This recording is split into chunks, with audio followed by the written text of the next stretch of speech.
Okay, let's talk about rule lawyers, players asking for permission when they should just take the initiative, and really introducing new players to character death. We're talking about old school Dungeons and Dragons. When it comes to rule lawyers, you got to set your boundaries up front right away. You got to tell them that flow is really important. You got to explain to them that, it's okay to bring something up, but we're not going to stay on that. We got 10 seconds and we move on, right? Because the pace of the game is the most important thing to focus on. You say that to players right away, so you set that boundary and they know where you stand.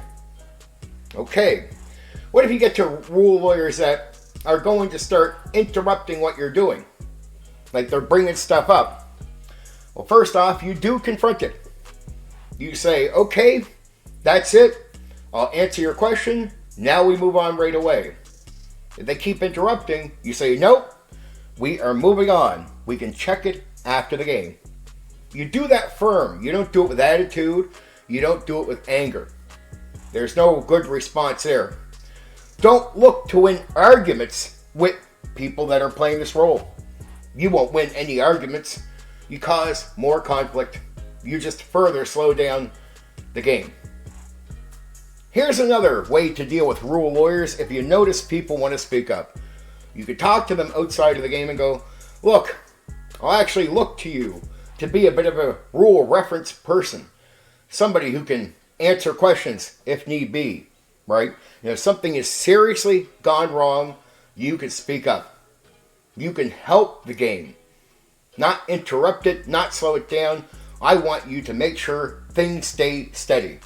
A good correction is a good correction. You can bring it to me. So be supportive of what you and me are doing together. Don't be the person that interrupts the experience for me, yourself, and other people. What you're doing at that point is recruiting that person onto your team. Really, the team they're on. And you want them to be more effective. Hey, there's nothing wrong with somebody who can help you figure something out right away. What about this rule? Right? And make them feel like they are contributing to what you're doing so they don't want to become the enemy of what you're doing. If you're not upfront, if you're not forceful in a firm way, right, what happens is these people can take over your game. They can control the pace. They can walk over you. What about players asking questions when they should just take the initiative up front? They should just say what they want to do instead of asking if they can do it. Well, this is how you deal with that situation. Well, if they ask you, hey, can I do this? You say, well, tell me what you want to do. Describe your action. Never use language that assists them in their question. It's like, okay, can I do this? Oh yeah, you can roll the dice, you could use this skill. Like at that point, you're just answering the question you don't want them to initially ask. Don't assist them. Always make them explain. Action. Here's another thing you can do when people ask you questions when they should just be taking the initiative. Say they're in a dungeon and they start asking, what can I do? Well, time passes, torches burn, there's wandering monsters. Well, if they keep asking, you roll a dice. That could be a monster coming. You make consequences for them delaying. Let them learn right away, very powerfully, that if they do delay by just fooling around and asking instead of taking the initiative, things can happen, consequences can come their way. When players take the initiative and say their action, you quickly respond. You're very direct. Be on the ball. Reward it by keeping pace going. So reward what you want. You don't want them asking if they can do it. You want them telling you that they do X instead of saying, can I do X? So when you see initiative happening, you reward it and you let other players see it, especially players that might be asking you if they can do something when they should just be telling you what they want to do. It's not your job to help these players figure out how to get through the game. It is their job to take chances. That's why you demand that they say what they're going to do. And you assist because a lot of times players will look to you. They'll copy how you're behaving. If you're saying, and when they ask the question, if you say to them, well, hey, explain to me what you want to do. Give me the details. You're requesting action, explanations. You're not giving them an answer. It is so important to set that type of tone so they understand what you want, and you're adjusting them away from asking the question and getting them used to the idea that they have to explain the action that they actually want to do. And at that point, they start learning, hey, if they want to do something, they just got to say they do it. Don't forget that there are consequences. If you get players that are constantly asking, hey, what can I do here? Make time pass, make the torch go down a little bit, give it a chance that a wandering monster might just be roaming around, and find them because they're dilly-dallying, standing there, not knowing what to do.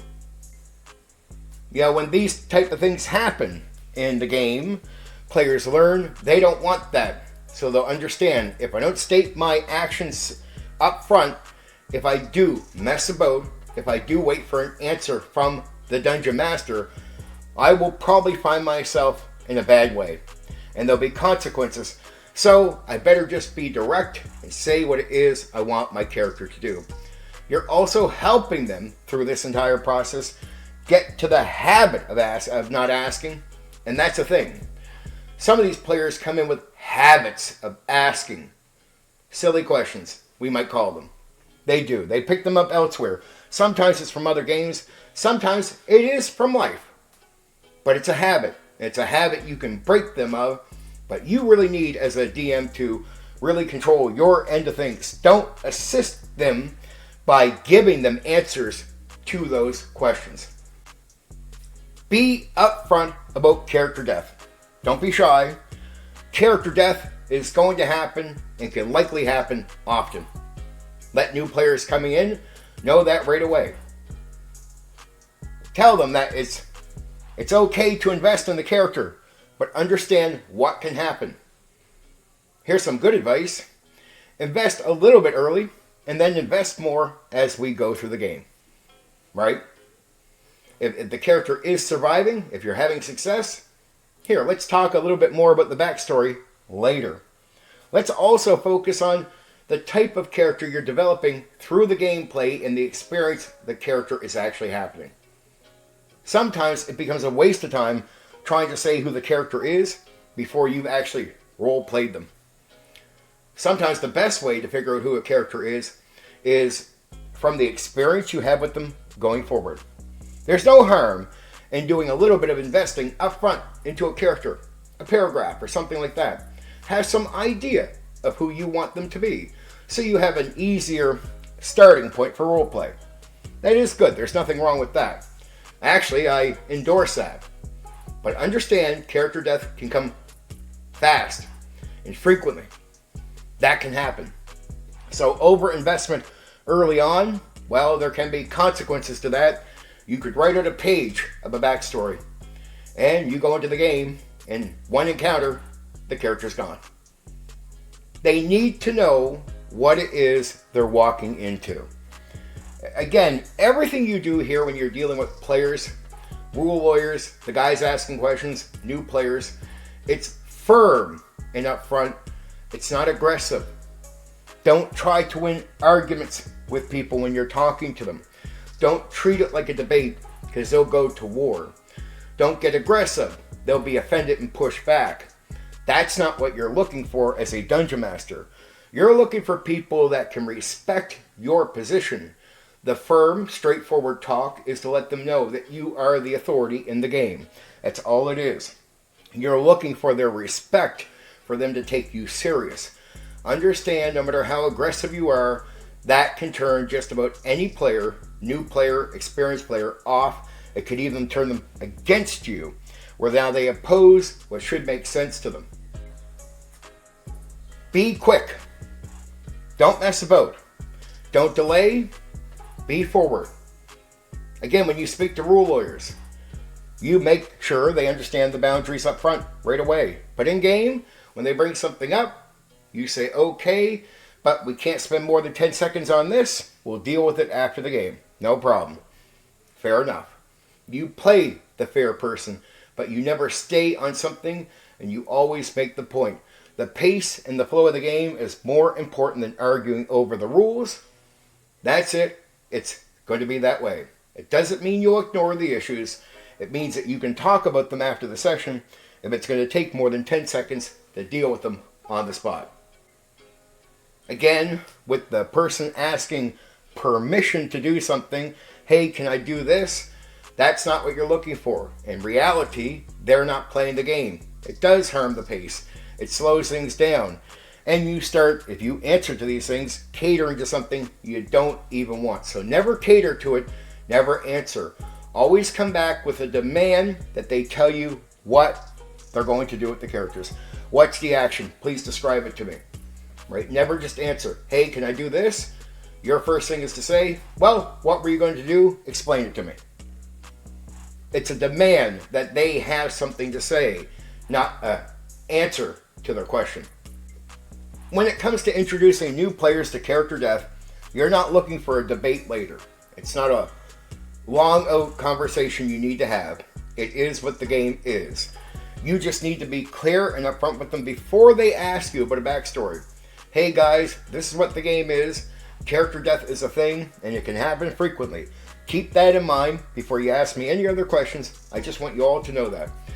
It's all about being firm. And firm is important. Speaking with confidence and clarity. You don't want to speak like someone who is tripping over their own words, nervous that players may reject what you're saying. No, you speak with confidence.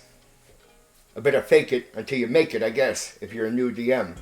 But that firm speech, that clarity, is what gains you trust. And when you're not arguing, when you're not being aggressive, that's how you maintain the trust. If a rule lawyer, for example, gets too far out of hand with the interruptions, you could ask them to leave your game, or you could have a firm talk with them outside of the game. Simply confront them on the truth. You're interrupting the game so much, it's killing the flow, it's harming our experience. I need you to stop it. I need you to stop doing what you're doing and come at this in a more constructive way. I don't mind you being positive, being honest, but at the same time, I must ask you to stop interrupting the game as often as you do. The last thing I'll say to all DMs, especially when it comes to rule learning, sometimes the issue is on your end, right? So let me be clear. Sometimes the rule lawyer might not be at fault. Be consistent on the rules that you apply. Be consistent with how you handle the game. And if you're not a consistent DM, if you're changing rules mid-session, right? If you're inconsistent with how you apply rules, then the rule lawyer might actually have a point to be pushing back against what you are doing. So make sure it's not you. Be humble. Make sure it's not you. Examine how you're running the game. That's really important. Be consistent on how you apply the rules. Don't loosely change rules mid-session. Never do that.